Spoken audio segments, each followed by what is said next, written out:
اعوذ باللہ من الشیطان الرجیم بسم اللہ الرحمن الرحیم الحمد للہ رب العالمین ثم الصلاۃ والسلام علی سید الانبیاء والمرسلین سیدنا و نبینا ابی القاسم محمد صلی اللہ علیہ وآلہ وسلم وعلی اہل بیتہ الطیبین الطاہرین المعصومین اما بعد فقد قال اللہ تبارک و تعالی فی کتابہ المجید والفرقانہ الحمید وقولہ الحق بسم اللہ الرحمن الرحیم انا انزلناہ فی لیلۃ القدر وما ادراک ما لیلۃ القدر لیلۃ القدر خیر من الف شہر۔ جیسا کہ ناظرین آپ کی خدمت میں شب قدر کے حوالے سے ہماری گفتگو جاری ہے کہ اللہ تبارک و تعالی نے یہ وہ رات ہم سب کو عطا فرمائی کہ جو خیر من الف شہر یعنی 1000 مہینوں سے بہترین رات ہے۔ اس رات کی اہمیت کے بارے میں یہ روایت ہی کافی ہے کہ جو چھٹے امام جعفر صادق علیہ السلام جب بھی بیماری کی حالت میں بھی ہوتے تھے تو فرماتے تھے کہ مجھے 23 کی شب مسجد میں لے کر جائیے،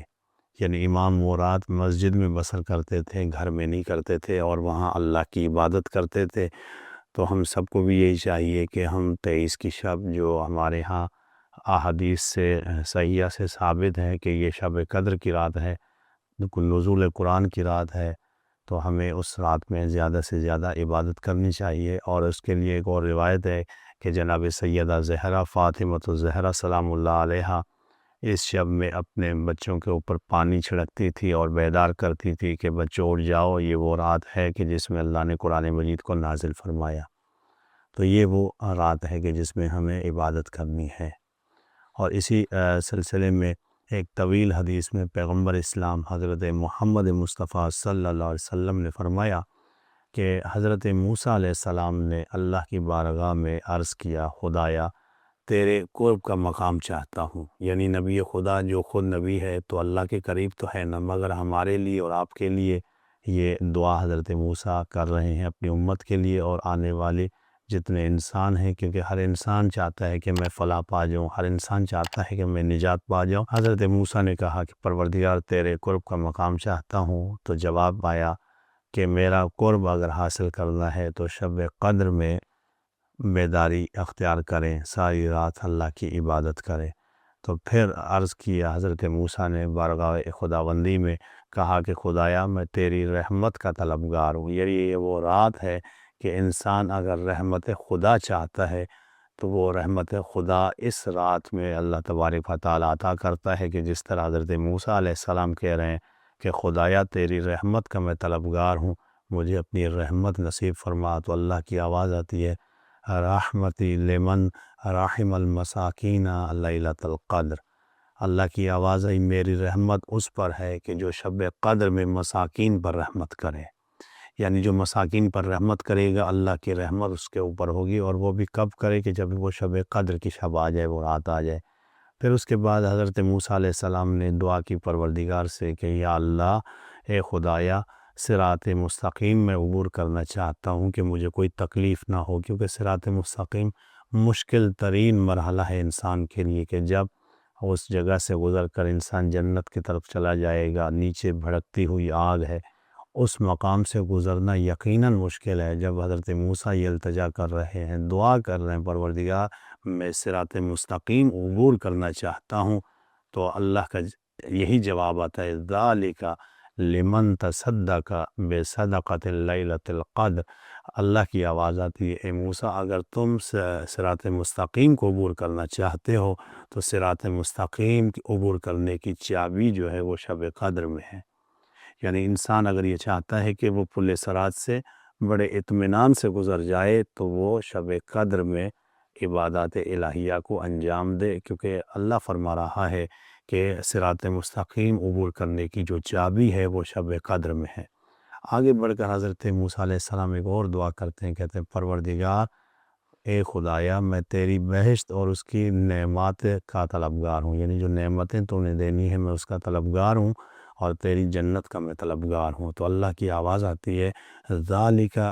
لمن سجا تسبیحۃ فی لیلۃ القدر۔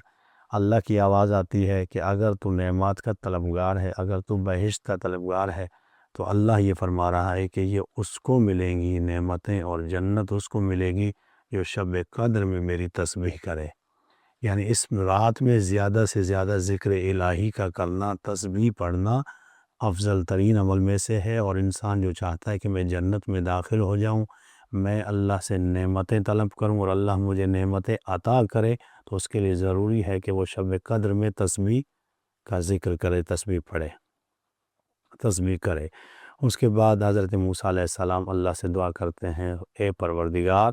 مجھے دوزخ کی آگ سے نجات دے۔ اب یہ نبی خدا ہیں، نبی تو آگ سے دور ہی ہے، مگر یہ ساری دعائیں ہمارے اور آپ کے لیے ہیں۔ موسیٰ نبی علیہ السلام یہ دعا کر رہے ہیں، یہ اپنی امت کے لیے اور ہم سب کے لیے کر رہے ہیں، نبی خدا ہیں، کیونکہ اللہ نے یہ فرمایا اِنَّا عَلَيْنَا لَلْہُدَىٰ وَإِنَّا لَنَا لَلْآخِرَةَ وَالْأُولَىٰ۔ پروردگار فرماتا ہے کہ ہدایت کی ذمہ داری ہم پر ہے اور آخرت کے ہم ہی مالک ہیں۔ تو اب یہ جو حضرت موسیٰ کا کہنا کہ پروردگار مجھے دوزخ کی آگ سے نجات دے، تو یہ ان کے لیے نہیں ہے، یہ آپ کے اور ہمارے لیے، کیونکہ حضرت موسیٰ علیہ السلام بھی ہادی ہیں، رہنما ہیں، نبی خدا ہیں، رسول ہیں، صاحب کتاب ہیں، صاحب شریعت نبی ہیں، اور اتنے پاک و پاکیزہ نبی ہیں کہ ان کی عظمت یہ ہے کہ اللہ تبارک و تعالیٰ ان سے کلام کرتا ہے۔ حضرت موسیٰ علیہ السلام کو کلیم اللہ کہا گیا کہ جن سے اللہ گفتگو کرے۔ حضرت موسیٰ علیہ السلام کہہ رہے ہیں پروردگار مجھے دوزخ کی آگ سے نجات عطا فرما۔ اللہ کی آواز آتی ہے ذالک لمن استغفر فی لیلۃ القدر۔ اگر تم چاہتے ہو کہ میں دوزخ سی آگ سے نجات پا جاؤں، بچ جاؤں، اللہ مجھے نجات دے دے اس آگ سے کہ جو جہنم کی آگ ہے، تو اللہ فرما رہا ہے ذالک لمن استغفر فی لیلۃ القدر۔ اللہ فرماتا ہے جہنم کی آگ سے نجات اس کے لیے ہے کہ جو شب قدر میں زیادہ سے زیادہ استغفار کرے۔ استغفار کرے گا اللہ تبارک و تعالیٰ، وہ بھی شب قدر میں استغفار کرے گا، اللہ اسے جہنم کی آگ سے نجات دے دے گا۔ اور آخر میں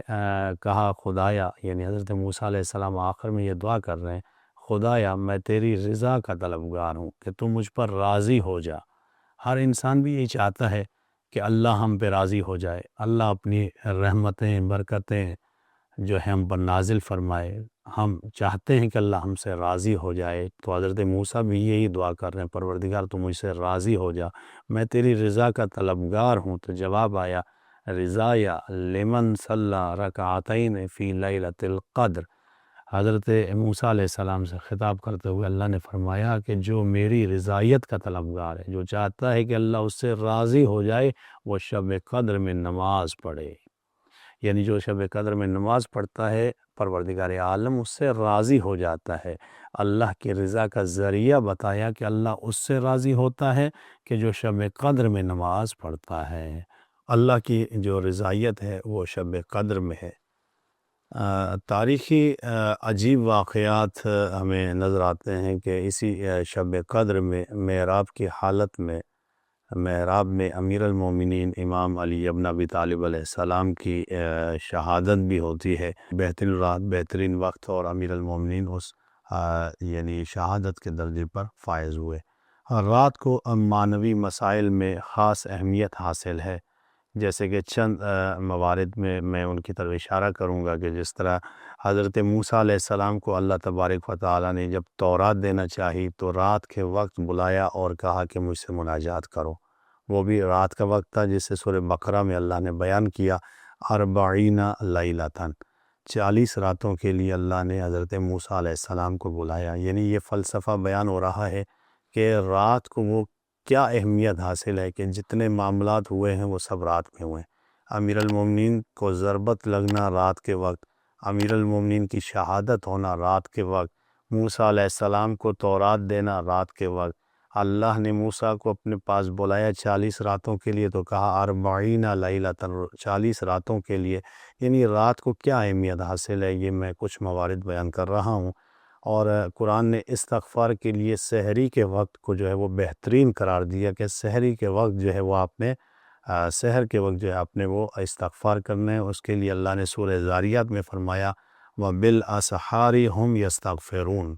یعنی یہ استغفار کرنے کا بہترین وقت ہے۔ اور پھر اندازہ کیجئے کہ جب اللہ نے اپنے نبی مصطفیٰ کو معراج کے لیے بلایا تو کہا سبحان الذی اسریٰ بعبدہ لیلا من المسجد الحرام، یعنی اس میں بھی ذکر کیا لیل کا، یعنی رات کے وقت۔ وہ ذات پاک ہے کہ جس نے رات کے وقت اپنے نبی مصطفیٰ کو مسجد الحرام سے مسجد اقصیٰ کی طرف لے کر گئے۔ یعنی آپ اندازہ کیجئے اس میں بھی لفظ لیلہ آیا، یعنی رات کے وقت۔ یہ کام بھی جو ہوا ہے وہ رات کے وقت ہوا، یعنی معراج رسول خدا رات کے وقت ہوئی ہے۔ اور پھر پیغمبر اسلام کا یہ فریضہ تھا کہ وہ رات کو مناجات انجام دیں، یعنی اللہ نے جو حکم دیا کہ رسول اللہ کو جو حکم دیا گیا عبادت کا، وہ بھی رات کو عبادت کرنے کا۔ اس میں اللہ فرماتا ہے وَمِنَ اللَّيْلِ فَتَهَجَّدْ بِهِ نَافِلَةً لَكَ، یعنی اللہ نے رات کے وقت رسول اللہ کو حکم دیا کہ میری نماز پڑھو، نافلہ نماز پڑھو، یعنی یہ عبادت کا حکم رات کو دیا گیا۔ سورہ مزمل میں پھر اللہ نے رسول اللہ سے خطاب کرتے ہوئے فرمایا قُمِ اللَّيْلَ إِلَّا قَلِيلًا، اے میرے نبی مصطفیٰ رات کو عبادت کم کیجیے، یعنی رات کا ہی ذکر آ رہا ہے۔ خدا نے عالم جو ہے وہ رات کو عبادت کرنے والوں کی جو ہے وہ ستائش کرتا ہے، ان کی تعریف کرتا ہے کہ جو رات میں اللہ کی عبادت کرتے ہیں۔ اللہ فرماتا ہے یتلون آیات اللہ آناء اللیل وہم یسجدون۔ اب یہاں پر بھی اللہ نے رات کا ذکر کیا، اور پھر جب رات کو کوئی تسبیح کرتا ہے تو اس کی اللہ تاکید کر رہا ہے کہ رات کو ہی تسبیح خدا کی جائے، کہ جس کے بارے میں اللہ فرماتا ہے فَسَبِّحُ لَيْلَ طویلا، یعنی رات کے وقت جو ہے وہ ذکر کیا جائے، تسبیح پڑھی جائے۔ خداوند متعال نے رات کے بارے میں قسمیں بھی کھائیں، اور اللہ نے سحر کے وقت 3 مرتبہ جو ہے سورہ تکویر میں یہ آیتیں موجود ہیں کہ پروردگار نے فرمایا وَاللَّيْلِ إِذَا عَسْعَسَ، پھر فرمایا وَاللَّيْلِ إِذْ أَدْبَرَ وَاللَّيْلِ إِذَا يَسْرِ، یعنی یہ 3 آیتوں میں اللہ نے رات کا ذکر کیا، یعنی رات کی اہمیت کو اللہ نے بیان کیا۔ جتنی عبادتیں ہیں وہ سب رات میں ہیں، اور اسی لیے اللہ قرآن میں یہی تو فرما رہا ہے کہ ہم نے قرآن کو نازل فرمایا فی لیلۃ القدر، قدر والی رات میں، یعنی قرآن کا نزول بھی رات میں۔ میں اگر یہاں پہ ایک جملہ کہوں کہ صامت قرآن کا نزول بھی رات میں ہے، اور ناطق قرآن کی شہادت بھی رات میں ہے، یعنی امیر المومنین کی۔ تو انسان کی تقدیر کا نزول جو اللہ نے بیان کیا ہے وہ یہی ہے کہ انسان جب اس قرآن کے ساتھ اپنی وابستگی رکھے گا تو یقیناً اللہ تبارک و تعالیٰ اس قرآن کے ذریعے انسان کی ہدایت کرے گا۔ تو انسان کی ہدایت ہو رہی ہے، اور عبادات کا حکم دیا جا رہا ہے رات میں، یعنی یہ وہ راتیں ہیں کہ جن میں عبادت کا حکم پروردگار عالم نے دیا، اور یہ رات اللہ کو بہت پسند ہے کہ جس رات میں اللہ نے یہ تمام تر عوامل انجام دلوائے کہ موسیٰ کو تورات دی رات میں، امیر المومنین کی شہادت رات میں، رسول اللہ کو نماز کا حکم دیا رات میں، اور یہ سارے یعنی معاملات اللہ نے رات میں کروائے۔ تو اس رات کے بارے میں حضرت ابو ذر رضی اللہ تعالیٰ عنہ روایت کرتے ہیں اور کہتے ہیں یا رسول اللہ، سوال کرتے ہیں یا رسول اللہ کیا شب قدر انبیاء کے زمانے میں بھی تھی؟ یعنی جو آج ہم آخری عشرے میں اس کو تلاش کر رہے ہیں کہ شب قدر کون سی رات ہے، تو حضرت ابو ذر کا عرض کر رہے ہیں، پیغمبر خدا سے پوچھ رہے ہیں یا رسول اللہ کہ شب قدر انبیاء کے زمانے میں بھی تھی اور ان امران پر نازل ہوتا تھا؟ پھر فرمایا کہ جب اس دنیا سے گئے تو امر کا نزول جو ہے وہ تعطیل ہو گیا، معطل ہو گیا۔ آپ نے جواب دیا شب قدر تا قیامت ہے، یعنی شب قدر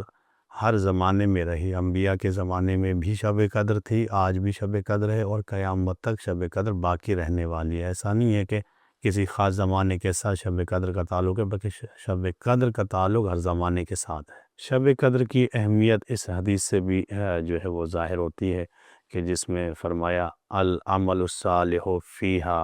خیر من العمل فی الف شہر لیس فیہا لیلۃ القدر۔ یہ ملا یزر الفقی میں یہ حدیث موجود ہے کہ شب قدر میں نیک کام کرنا دیگر 1000 مہینوں سے راتوں سے افضل ہے، یعنی اس رات میں اگر آپ نے ایک بھی نیک کام کیا، وہ جو بقیہ آپ کی زندگی کے جو مہینے ہیں، چاہے وہ 1000 مہینے 1000 راتیں ہوں، ان سے کہیں افضل ہے کہ ان راتوں میں کسی ایک رات میں جو شب قدر کی 3 راتیں بیان ہوئیں، 19ویں کی شب، 21ویں کی شب اور 23ویں کی شب، اس رات میں اگر آپ نے ایک بھی نیکی انجام دی، وہ بقیہ مہینوں اور راتوں سے، وہ 1000 مہینوں سے کہیں افضل ہے۔ تو اسی دعا کے ساتھ اللہ تعالی ہمیں ان راتوں میں زیادہ سے زیادہ عبادت الہیہ کو انجام دینے اور نیکی کرنے کی توفیق عنایت فرمائے، اور دعا ہے پروردگار سے کہ اللہ تعالیٰ تمام سننے والے ناظرین اور بہشت ٹی وی کے تمام اراکین کی توفیقات خیر میں اضافہ فرمائے۔